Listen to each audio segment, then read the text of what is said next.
Today we turn the hands of time back to 1962 as we embark on an Iron Horse Ramble pulled by steam locomotive number 2102.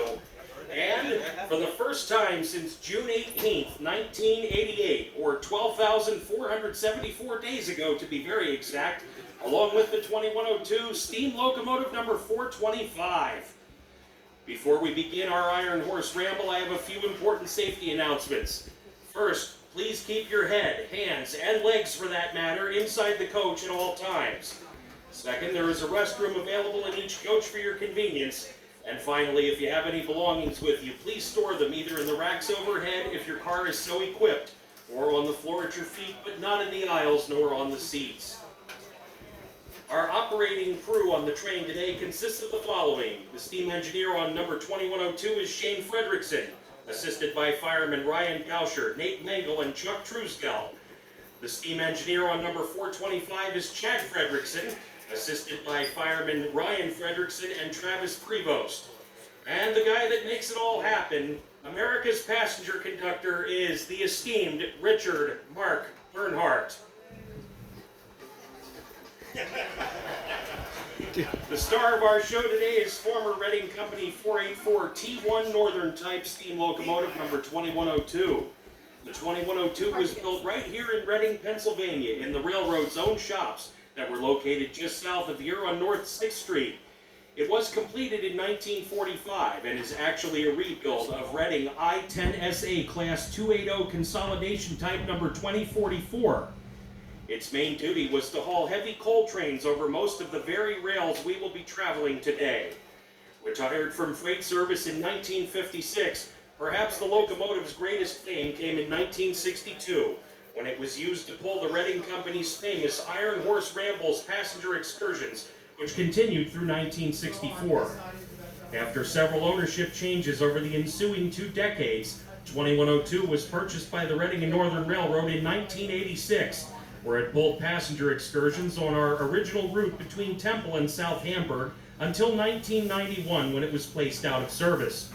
Following a 5-year, $2.4 million restoration in the Reading and Northern Steam Shop at Port Clinton, and 31 years since its last appearance in passenger service, 2102 has triumphantly returned to the rails.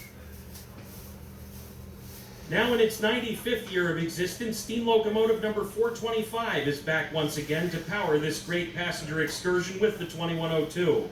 This beautiful locomotive was originally constructed in January of 1928 at the Baldwin Locomotive Works in Philadelphia, Pennsylvania for the Gulf Mobile and Northern Railroad. The Reading and Northern Railroad purchased 425 in 1984 for passenger excursion service. Behind our impressive double-headed steam power today, we have an equally impressive 19-car passenger train. A description of the particular passenger car you are riding in can be found in the handouts that your car attendants will be distributing shortly. Our train, fully occupied with 900 passengers, weighs in at 2,644,000 pounds, or 1,322 tons. Reading Outer Station is located at the very southern tip of the Reading and Northern Railroad system. The name Outer Station is a nod to the former Reading Company passenger station that was once located mere minutes away in downtown Reading on North 6th Street. In further keeping with the Reading Company tradition, our location here at milepost 62 is measured from the former Reading Terminal passenger station, which was located on Market Street in the heart of Philadelphia. This was the route of some of the Reading's most famous passenger trains, including the Schuylkill and the King Cole. As we get set to depart Outer Station, your car attendants will be passing through the train to punch and collect your tickets, so please have them ready. They are also here to ensure your comfort and safety aboard the train. Be sure to retain your ticket stubs, as you will be required to present them to your car attendant prior to boarding the return trip at Jim Thorpe this afternoon. There is another train operating in Jim Thorpe today, and we certainly want to ensure that everyone is on the right train at the right time. You will have the chance to ride that other train if you wish, but we will talk about that later. If you have any questions, please do not hesitate to ask your car attendant. For now, sit back and enjoy the show as we take you back to 1962 and ramble through some of the most beautiful and diverse scenery in the United States.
Doggy!